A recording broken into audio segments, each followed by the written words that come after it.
Hello বন্ধুরা, welcome back to my channel. আজকে একটা দারুণ চিকেনের রেসিপি নিয়ে চলে এসেছি, যেটা রুটি বলো, পরোটা বলো, ভাত বলো, যেটার সাথেই দেবে সেটার সাথে মানিয়ে যাবে, জাস্ট জমে যাবে। রবিবারের দুপুরে তো জাস্ট অসাধারণ, মানে জমে ক্ষীর। কাজু বাদাম দিয়ে চিকেনের রেসিপি। কথা না বাড়িয়ে মেন রেসিপিতে যাওয়া যাক। তো সবার এখানে আমি একটা কড়াইতে ঘপাত করে এক গাদা তেল নিয়েছি, নিয়ে তেজপাতা, শুকনো লঙ্কা, গোটা গরম মশলা আর একটু জিরে ফোড়ন দিলাম।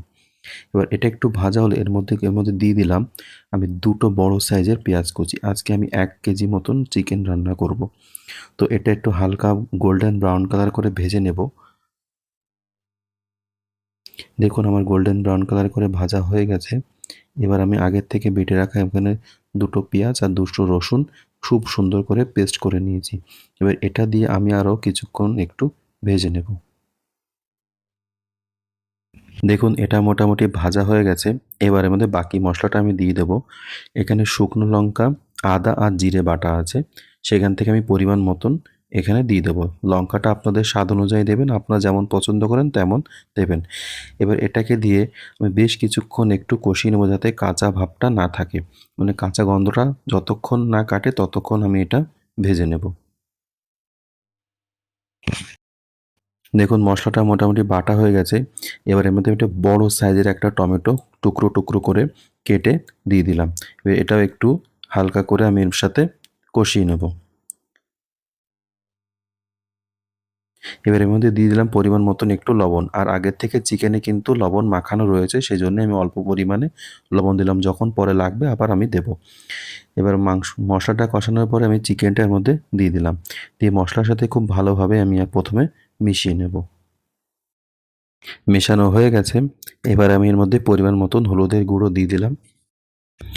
হলুদের গুঁড়ো দিয়ে আবারও আমি মাংসটা হলুদের গুঁড়োর সাথে খুব ভালোভাবে মিশিয়ে নেব।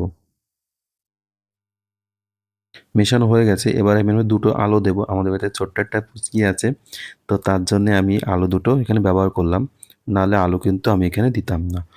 এবার এখান থেকে দেখুন জল বেরিয়ে আসছে আস্তে, আস্তে। এবার এটাকে আমি ঢাকা দিয়ে প্রথমে 7 মিনিটের জন্যে একদম অল্প আঁচে রান্না করে নেব। দেখুন 7 মিনিট পরে ফিরে এলাম। এই চিকেনের থেকে কিন্তু অনেকটা পরিমাণে জল ছেড়ে দিয়েছে। আবার আমি একটু মাংসটা ওলটপালট করে নাড়িয়ে দিলাম। নাড়িয়ে দিয়ে আমি আরও 5 মিনিটের মতন এই ঢাকা দিয়ে আবার অল্প আঁচে রান্না করে নেব।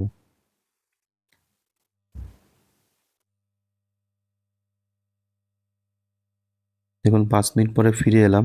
মাংসটার থেকে কিন্তু পুরোটা জল এবার বেরিয়ে এসছে।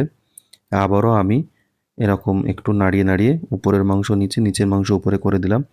আর এভাবে ঢাকা দিয়ে মাংস রান্না করলে মাংসটা কিন্তু খুব ভালোভাবে সেদ্ধ হয়ে যায়। আবার আমি আরও 5 মিনিটের জন্য ঢাকা দিয়ে দিলাম।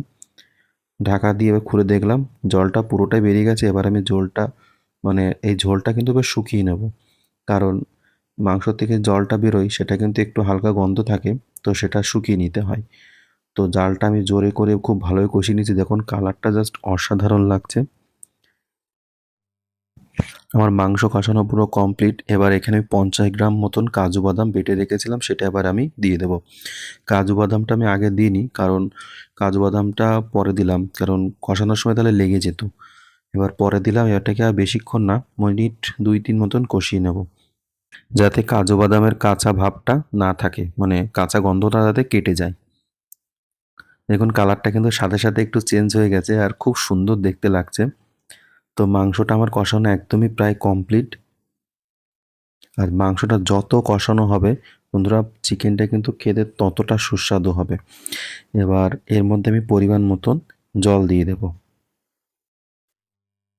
আর আজকের মাংসটা কিন্তু একটু গ্রেভি হবে, কষা কষা রান্না করব, ঝোল থাকবে না। তো জলটা দিয়ে দিলাম। এবার জালটা কিন্তু হাই হিটে ফোটাবো, কারণ মাংস, আলু সব আমার সেদ্ধ হয়ে গেছে, খুব ভালোভাবে সেদ্ধ হয়ে গেছে। এবার ঝোলটা আমি মোটামুটি 5 মিনিট মতন ফুটিয়ে নিলাম। একটু লবণ কম লাগছিল, আমি এবার লবণ দিয়ে দিলাম।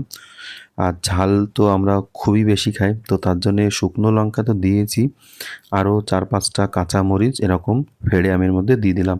আর কাঁচামরিচের ফ্লেভারটা কিন্তু খুব ভালো লাগে। এবার আমি এর মধ্যে গরম মশলা দিয়ে দিলাম। এটা বাড়িতে বাটা যে গোটা গরম মশলা, সেটা শিলপাটায় বেটে সেটা দিয়ে দিলাম। এবার এখানে দেওয়ার পরে আমি আরও 5 থেকে 7 মিনিট মতন অল্প আঁচে মিডিয়াম জালে ফুটিয়ে নিচ্ছি। দেখুন এরকম যখন দেখবে যে ঝোল আর তেল বেরোচ্ছে এরকম তেল, তখন বুঝবে রান্নাটা হয়ে গেছে। তো আমার রান্নাটা কমপ্লিট আর দেখতে জাস্ট অসাধারণ হয়েছে আর খেতে জাস্ট অসাধারণ, অসাধারণ স্বাদের। তোমরা বাড়িতে অবশ্যই এরকম করে একবার ট্রাই করো। আর ভালো লাগলে লাইক, কমেন্ট, শেয়ার ও সাবস্ক্রাইব করে আমার পাশে থাকবে। আর পাশে থাকা বেল আইকনটা অবশ্যই ক্লিক করে দেবে। আর ফেসবুক থেকে যদি দেখে থাকো তাহলে অবশ্যই ফলো করবে। আর কেমন লাগলো অবশ্যই জানাবে।